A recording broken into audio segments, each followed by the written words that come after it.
and thank you for joining us for this half hour with Servant. At this time, please join me in welcoming the show's executive producer and director of one of season two's best episodes. He's responsible for so many thoughtful thrills over the years. M. Night Shyamalan, thank you so much for being here. Thank you for having me. Absolutely. I have so much to talk about, but before we get started, in case anyone hasn't seen the show yet, how would you describe this series? I would say it's a contained thriller. It has kind of at the center of it, kind of a play-like quality of a family in this one home in Philadelphia and kind of the trauma that they're going through. And this stranger comes into their lives, nanny, and something supernatural occurs. Their child, who they believe has passed away, is now alive again. And does this nanny have something to do with it? Is there something supernatural happening? I enjoy kind of mixing genres of drama and thriller, and this was kind of a beautiful way to do that. You know, this is not a show that lends itself to a 20-second elevator pitch, so I am so impressed that you encapsulated it so perfectly there.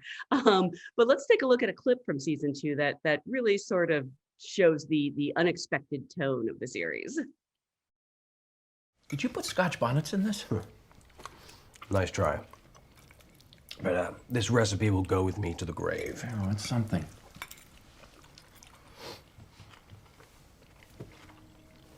Naga viper. And you mix it with pepperoncini. That's how you get the sweetness with the kick. And pasta's overcooked, but anyone can tell that. You guessed. Darling, you can taste.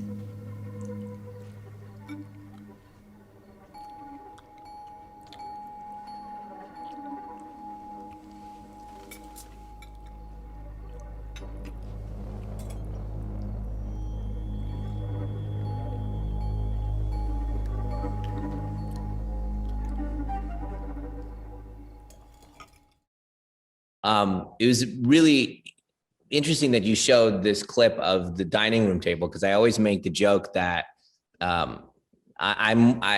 some people are so excited about doing the big action sequence and the big special effects with the million, alien ships up in the sky. But I love the dining table. I love the dinner table scene. That's, for me, that's the exciting part. That's where humanity all kind of interacts. And so that scene there where you see them there quiet is an example of kind of picking someone's point of view at the table, which would be Lauren's and Julian's, but primarily Lauren's, as she realizes her husband can taste again because he couldn't taste for a long time. And so the camera's reflecting her feelings in that scene, not Toby's. You've created so many iconic characters over the years. I'm curious if you ever thought of doing a series. Obviously, you worked on Wayward Pines, but I would watch a David Dunn, The Overseers weekly series if you did it. What interested you in telling Servant story, and specifically for television? The amount of material that one has to generate in the amount of time, and that the resources that are given are at a different level than, let's say, movie making. And that equation has gotten closer and closer and closer over time here. Whereas before it was 22 episodes, then it became 13 episodes, then it became 10 episodes. And then Servant is half hours. And so we're doing 10 half hours. And so we can approach it with kind of the same philosophies that we do on the movies here when we make the movies. And that made it very attractive. And also kind of understanding what the arc of the story wants to be, and when it gets to the end, and make sure that the show has a destination and it feels like it's moving towards a specific destination. All those things were important to have. And I think Servant, kind of all the stars aligned for us on the right idea and how to do it, the half-hour thriller format. My ability to be able to kind of, the set for Servant is about 25 minutes away from where I'm sitting right now. And so I can go there right now after I finish with you and check on them as they're shooting episode 307 right now. And I can check. I went yesterday and, talked with everybody, and I see the footage upstairs and go over there. So it's very accessible. And so I was able to do a show in a way that felt very personal. Wait, I stopped listening after you said episode 307, because that means new episodes are coming soon, right? Well, I gotta, do my thing on all of them. But yes, we're shooting them. It's fantastic. I think it's so hard to effectively terrify and intrigue people And you've done it now over the course of 2 seasons. How do you sustain that tension, especially with a show like this where you're totally engrossed? It's one thing in a movie theater where the lights are off and you're focused on the screen, but at home people can get distracted, and you cannot get distracted with this show. Oh, I know. It's part of the storytelling is, how do I keep your attention? So for example, one of the things that is a requirement on the show is when you give me your cut, when the editor gives me the cut to me, and then when I start working on it, you can't have any music in it. So it has to work completely as a story and rivet you and hold you without any help from our partners in music. And that's one of the ways we really honor the idea that, hey, you could get distracted very easily, and I need to hold it. Are we holding exactly right? Is that sound effect exactly in the right place? Are they exactly where they need to be in their thought pattern as we move you through this thriller and mystery step by step each half hour? So that's one of the things we do, is to kind of keep it as tense as possible. And I've heard you have the story mapped out for, is it 4 seasons? And is that a stringent outline, or along the way do you find things that sort of change and surprise you? That's been one of the wonderful new aspects of telling long form television. Is in a movie, obviously we have to figure it all out before we go shoot. But the show, we knew how we wanted to start it. We didn't really know how we wanted to completely get into the second season. And so we kind of had this beautiful setup, and then we started to figure it out as we went along into the second season. Then partway through the second season, right when actually the pandemic hit, I went, we need to figure the rest of this out. I just need to know everything, where we're going to go. But at that point, it was the right time to kind of sit down and just figure it all out all the way to the end. And then when I wrote it on the board and said, how many scenes do I have? How many episodes do I have? I counted them up. It was 20. So I was like, okay, I guess we're doing 4 seasons of this. So that was the architect of that. If Apple wants us to do the final fourth season, that's how it moved. It's hard enough to unsettle us, but a theme in all your work is that they're really character studies. We come to really care about these people and this world you create. Why is that equally important to you, in addition to the thriller aspect? I think I think about this a lot, about what motivates me to do a story, and I feel like the drama part of it is the most important part for me. The what's pulling the characters through, and the genre element is really the kind of the clothing of the piece, which I enjoy. I enjoy the genre of it, but I'm really motivated by, in this case, the story of a woman who doesn't remember that she was culpable in some form in the death of her child. That's the drama that I'm waiting to see unfold underneath the genre part. Speaking of, your cast is so fantastic. Let's actually take a look at another clip with the wonderful Lauren Ambrose and Nell Tiger Free.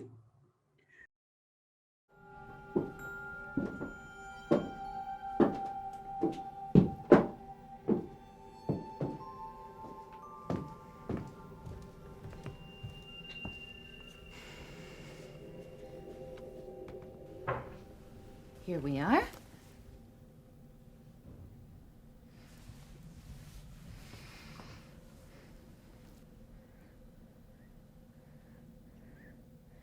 Dorothy. The sedative I put in your pizza might unsettle your stomach, so you should get down what you can.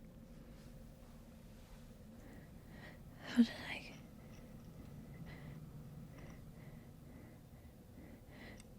Toby. Yes, your friend Toby brought you. I have to leave.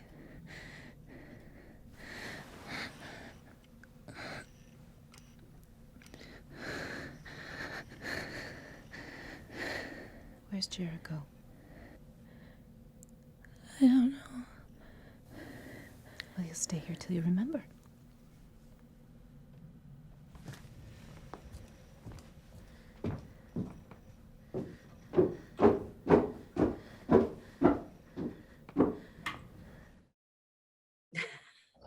She's so creepy. That was such an interesting clip you showed, because that was the moment in that season where I introduced you to a new part of the house. The show never leaves the house. And so that's one of our rules. And if you see the outside world, it's through a device of some kind. But each season we expand a bit. That was my thinking. And so this season you get to see the attic, and that's the moment where she walks up into this new space that you've never seen before. And then our theory is that it's like a play, but it keeps on expanding. And so you'll see in season 3, it expands again, and season 4, it'll expand again. You know, it's funny you say that because I've thought often about how, in a good way, Servant sometimes feels like a play with one location. Have you ever written a play or thought about it? I would love to write a play. I think about it all the time. I have a play idea sitting. It's actually in my dressing room and I have my little book there and I'm like, okay, I'm just going to one day just stop making movies and TVs. I'm just going to write this play and write it for the love of writing the play, just, and I'm very excited, but I do, my movies are very contained, all these movies, The Village they could be plays. Absolutely. I've actually thought, I mentioned Devil before we started. Yeah. You wrote the story for. I've always thought that would make a great play. It's 6 people in an elevator. I was having surgery for my knee. I'm a basketball player, and I had my second ACL replacement surgery. And I was lying there and coming out, and I was like, people in an elevator, and one of them's the devil. And you kind of Agatha Christie, and we find out who's the devil, and they get stuck in there, and so like that would be a play. That's a great play, exactly. So I'm so glad you like that. Oh, I love that movie, and that just shows how different we are. Because I just came out of anesthesia recently for some oral surgery, and all I was thinking about was tacos. And you come up with like a brilliant idea like that. That's tacos amazing. Are great. Don't talk down about tacos. Come on. Nothing against them, but can't make a movie out of that. I mean, you probably could. And food is such an important part, especially of the first season, because Toby's character is a chef, and oh my gosh, every episode made me hungry.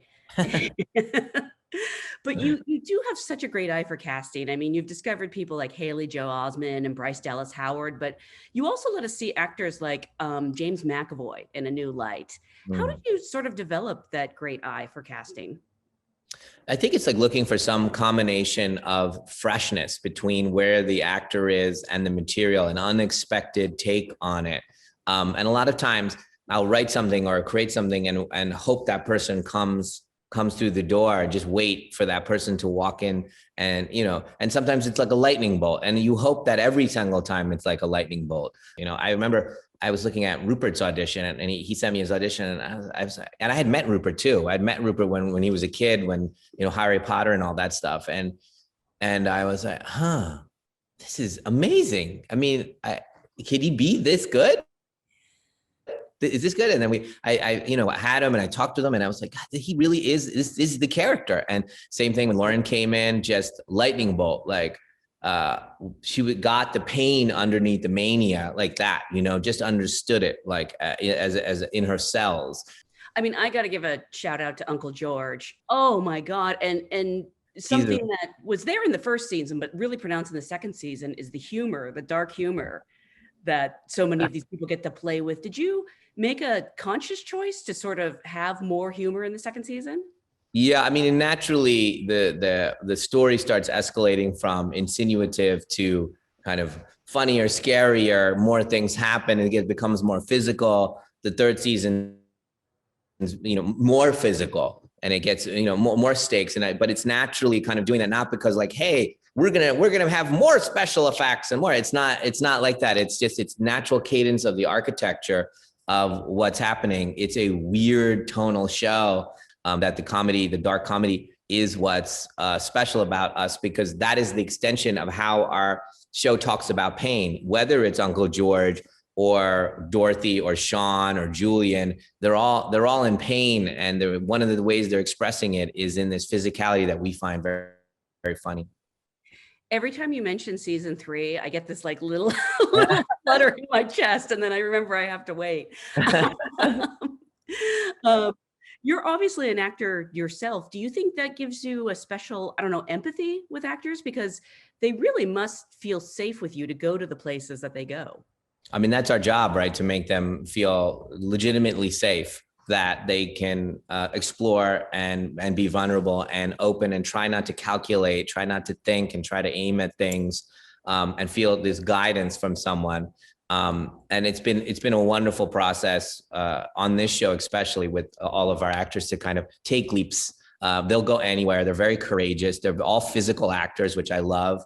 I think, when I write, I try to think like the characters. So I'm laughing or I'm feeling emotional. And so you feel very much, you're very empathic to the characters as we're coming up with ideas and things. And I do think that there's some continuum of that. They find the actors that can feel that emotion that you've put on the page and what you were going for. And I have an answer for them if they ask, why am I doing this? Or why am I sitting? Why would I say that? Why would I? And I'll say, well, you're saying the opposite of what you're feeling there, because you don't want to get even close to the conversation that you should be having, whatever it is, to have those thoughts every single moment. That this isn't. I tell the directors that come in, don't ever say, do it faster or simply that, or run across the thing, but why? What is she feeling as she comes down the stairs? She's trying to find out this, and she's fearful of what? And that's causing her to go down the stairs faster. That kind of always in the idiom of the character's thinking.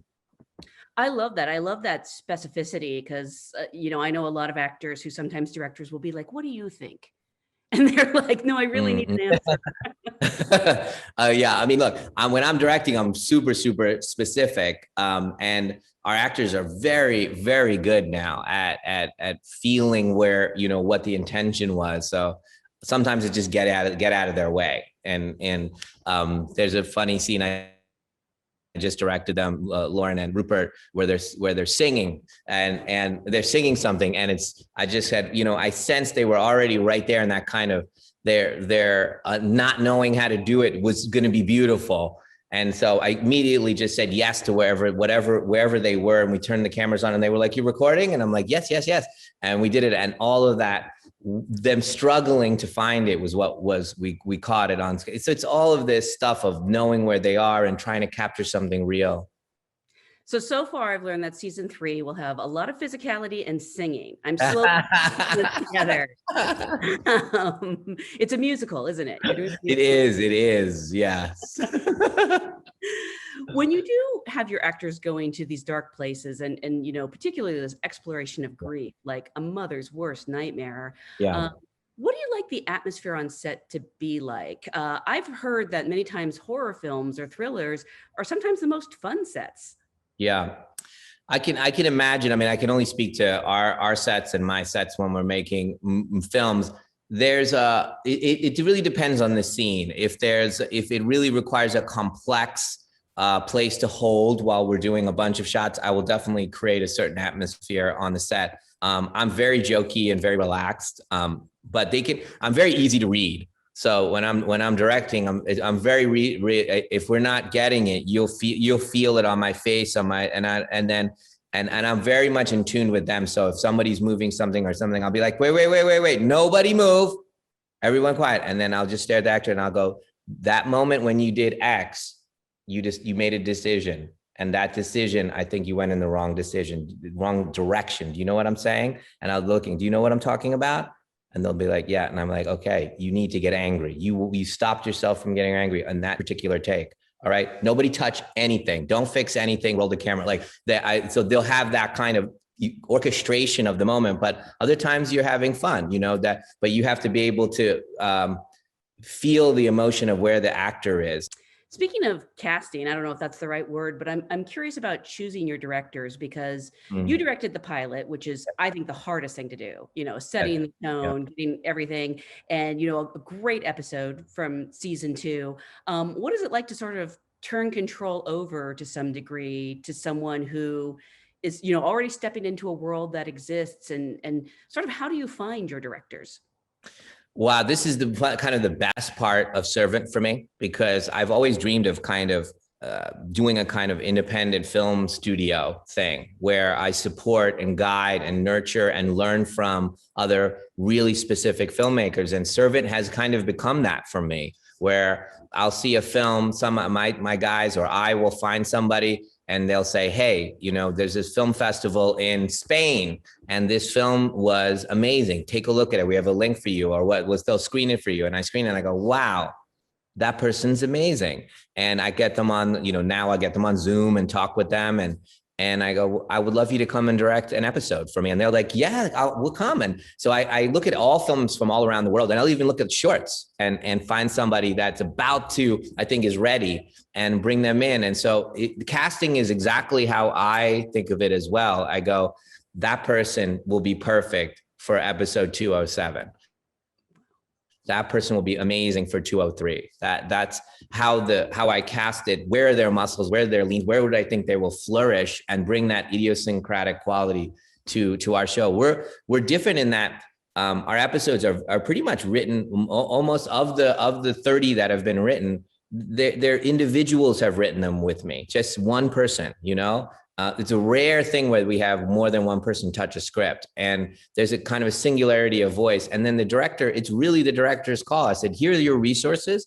This is what I would love you to do. And we have almost like a boot camp where we talk about nomenclature and cinema and that. And then I'm like, it's yours. And I was just on the set visiting one of the directors, and she said, what do you think? And I was like, not on me. And I was like, you have to, because it will get corrupted if I come in. We've been lucky because I found a lot of wonderful women directors from around the world that I love.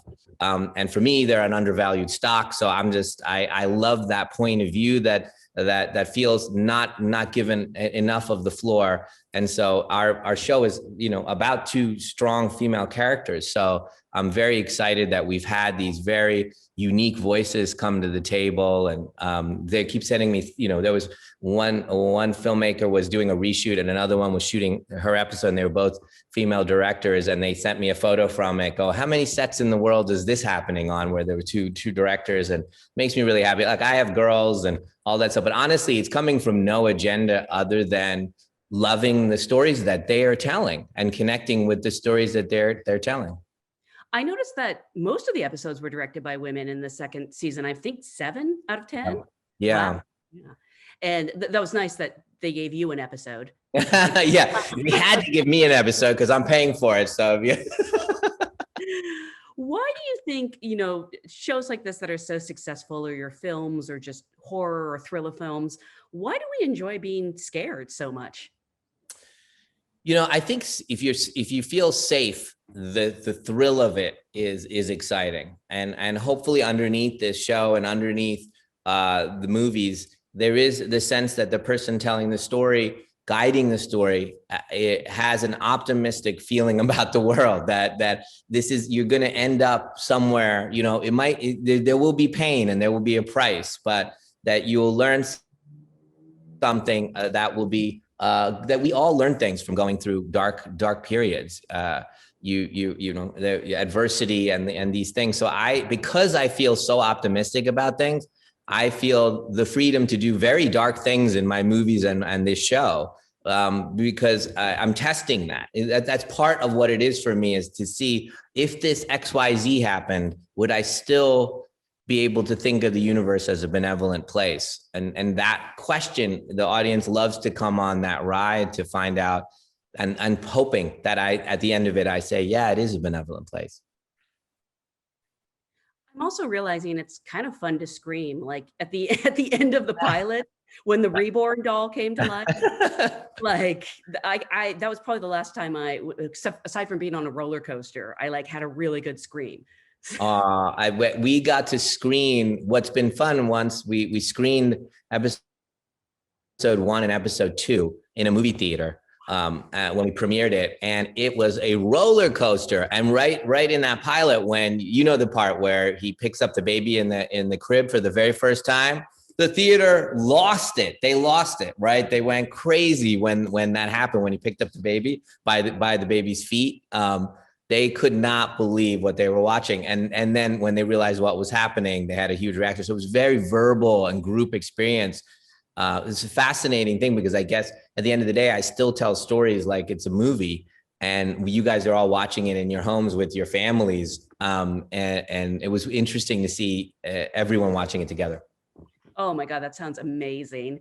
Well, again, I don't want to keep you too long because I want you to go finish season 3. Yes, And I exactly. needed a scene as soon as possible. But I want to thank our friends at Apple TV Plus, and thank you so much for talking with us today. And to everyone listening from wherever you happen to be, thank you so much for joining us today for this half hour with. Thank you so much for having me.